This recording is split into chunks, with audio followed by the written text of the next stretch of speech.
Perkenalkan, nama saya Nabila Rabani dari Offering P8.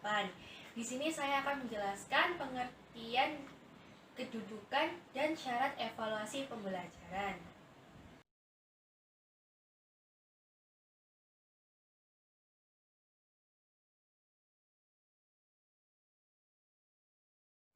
Konsep dasar evaluasi pembelajaran. Evaluasi berasal dari kata bahasa Inggris yang artinya penaksiran atau penilaian. Evaluasi pendidikan dan pengajaran adalah proses kegiatan untuk mendapatkan informasi data mengenai hasil belajar peserta didik dan mengolahnya menjadi nilai berupa data kuantitatif atau kualitatif sesuai dengan standar tertentu. Hasilnya ini dipergunakan untuk feedback bagi guru dalam memperbaiki dan menyempurnakan program kegiatan pembelajaran. Adapun proses terjadinya evaluasi yaitu tes, pengukuran, dan penilaian.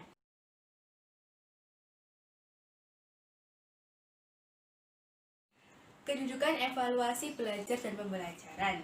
Pembelajaran memiliki kedudukan dalam proses pendidikan, yaitu yang pertama, merencanakan pembelajaran, membuat program pembelajaran dengan urutan langkah-langkah tertentu, mulai dari perencanaan, pelaksanaan, sampai dengan evaluasi.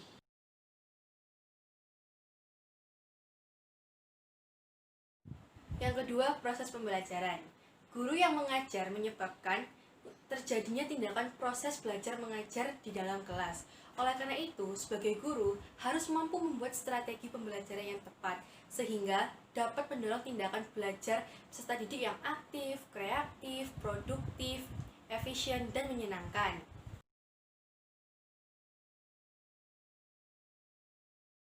Yang ketiga, pembelajaran bersifat interaktif dan komunikatif, yaitu kegiatan yang saling mempengaruhi antara peserta didik dengan guru maupun peserta didik dengan peserta didik lainnya, sehingga menimbulkan tanya jawab antara guru dan peserta didik. Sebagai pendidik harus menggunakan kosakata yang mudah dipahami, efektif, dan jelas.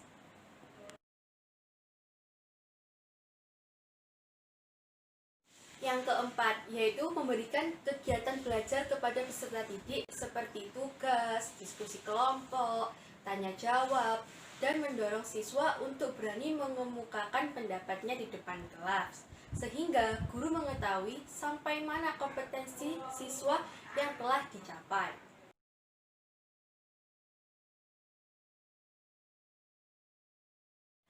Syarat umum evaluasi belajar dan pembelajaran menurut Dimyanti dan Mujiono sebagai berikut.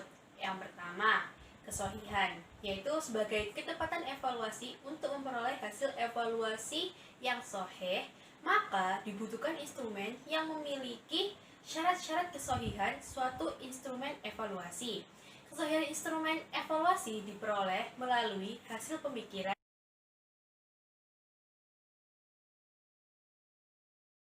Yang kedua yaitu keterandalan. Keterandalan yaitu tingkat kepercayaan bahwa suatu instrumen evaluasi mampu memberikan hasil yang tepat.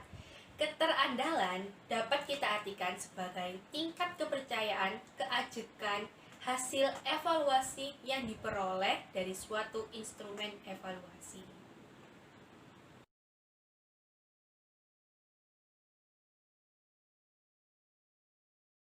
Yang ketiga adalah kepraktisan. Kepraktisan yaitu sebagai kemudahan-kemudahan yang ada pada instrumen evaluasi, baik dalam kemudahan mempersiapkan, menggunakan, menginterpretasi, maupun kemudahan dalam menyimpannya. Halo teman-teman, di sini saya akan meneruskan penjelasan dari teman saya yang tadi sudah presentasi, yakni Nabila Rabani. Nah, sekarang saya akan menjelaskan mengenai fungsi, tujuan, dan sasaran evaluasi belajar dan pembelajaran. Yang pertama, saya akan membahas mengenai fungsi evaluasi terlebih dahulu.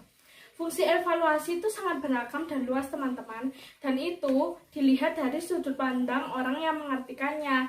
Tetapi saya di sini mau menjelaskan mengenai fungsi evaluasi yang ditinjau dari segi pendidikan. Nah, yang pertama itu apa sih? Yang pertama adalah penilaian berfungsi selektif. Nah, di sini maksudnya selektif itu untuk mendapatkan penilaian guru perlu melaksanakan seleksi kepada siswa-siswanya. Yang kedua adalah penilaian berfungsi diagnostik. Nah, di sini maksudnya gimana sih?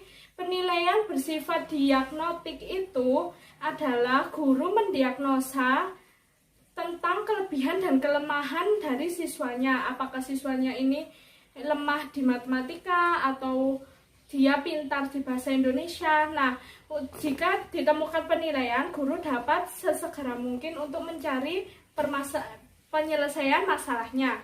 Yang ketiga adalah penilaian berfungsi sebagai penempatan. Nah, setiap peserta didik kan memiliki kemampuan yang beragam ya. Nah, itu jadi guru melakukan penilaian untuk menempatkan peserta didik berdasarkan kriteria-kriteria yang ada. Selanjutnya, yang keempat adalah penilaian berfungsi sebagai pengukur keberhasilan. Jadi di sini guru mengadakan penilaian untuk mengukur apakah siswanya itu sudah paham atau belum. Yang selanjutnya, saya akan menjelaskan mengenai tujuan evaluasi. Nah, tujuan umum dari evaluasi adalah untuk merangsang kegiatan peserta didik dalam menempuh program pendidikan dan untuk mencari dan menentukan faktor keberhasilan dan ketidakberhasilan peserta didik dalam mengikuti program pendidikan. Nah, menurut Sudirman dan kawan-kawan, bahwa tujuan penilaian dalam proses pembelajaran itu ada 3. Yang pertama yakni mengambil keputusan tentang hasil belajar. Yang kedua adalah memahami peserta didik. Dan yang ketiga adalah memperbaiki dan mengembangkan program pembelajaran. Selanjutnya saya akan membahas mengenai sasaran evaluasi. Objek atau sasaran penilaian adalah segala sesuatu yang menjadi titik pusat pengamatan karena penilaian menginginkan informasi tentang sesuatu. Jadi di sasaran evaluasi ini ada 3 unsur teman-teman. Yang pertama adalah input. Nah, input adalah bahan mentah yang akan dimasukkan ke dalam transformasi. Nah, bahan mentah yang dimaksud di sini itu apa sih? Bahan mentah yang dimaksud adalah peserta didik yang baru masuk ke sekolah. Selanjutnya yang kedua adalah transformasi. Maaf ya, salah. Transformasi. Nah, transformasi itu apa sih? Transformasi adalah mesin yang berguna untuk mengubah bahan mentah menjadi bahan jadi. Nah, di sini itu peran guru sangat penting untuk menjadikan para siswa menjadi siswa yang baik dan terdidik. Yang ketiga adalah output. Nah, di sini output itu berisi penilaian terhadap lulusan suatu sekolah.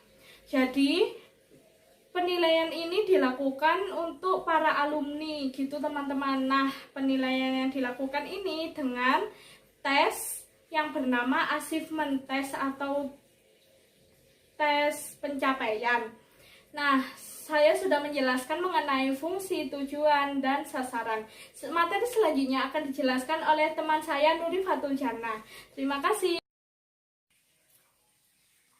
Halo teman-teman, di sini saya Nuri Fatul Jannah akan melanjutkan pembahasan materi yang telah disampaikan oleh Mbak Silvi Afiatus. Di sini saya akan membahas tentang materi teknik dan prosedur evaluasi belajar dan pembelajaran. Yang pertama saya akan membahas tentang teknik evaluasi belajar dan pembelajaran.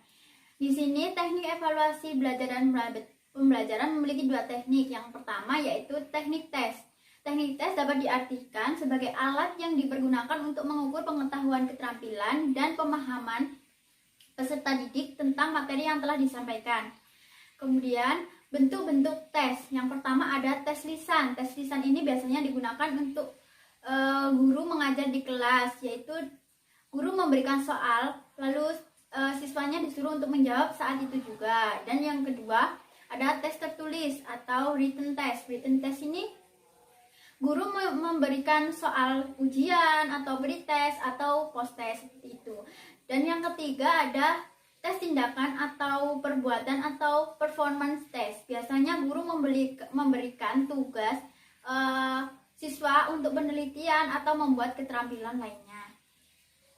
Yang kedua ada teknik non-tes. Di sini teknik non-tes merupakan teknik penilaian untuk memperoleh gambaran, terutama mengenai gambaran karakteristik peserta didik itu sendiri dan kepribadian peserta didik.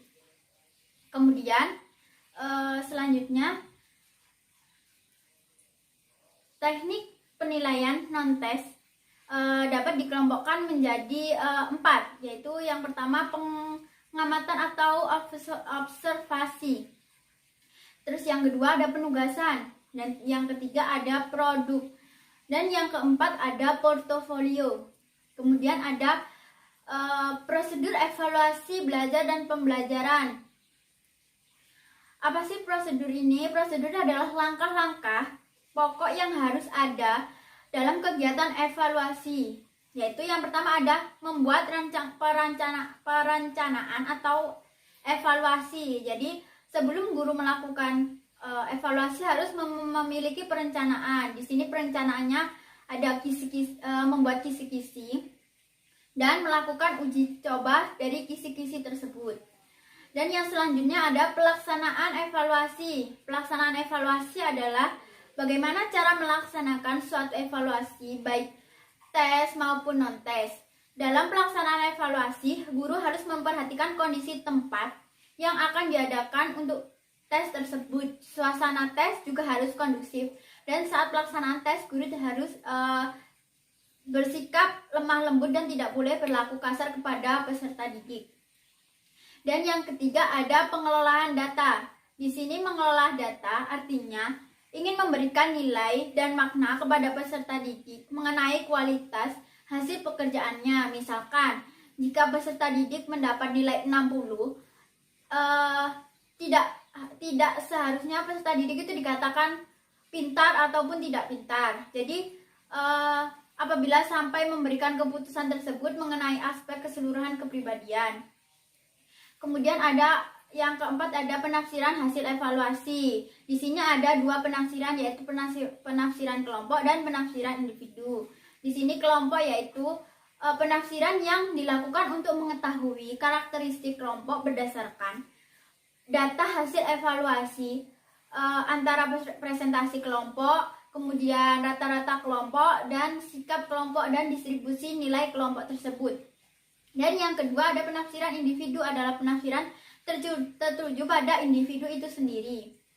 Selanjutnya, yang kelima ada laporan. Yang pertama, laporan adalah setelah kegiatan evaluasi dilaksanakan, semua kegiatan dan hasil yang diperoleh harus dilaporkan kepada pihak-pihak yang berkepentingan seperti pimpinan, kepala sekolah, dan pemerintah dan peserta didik itu.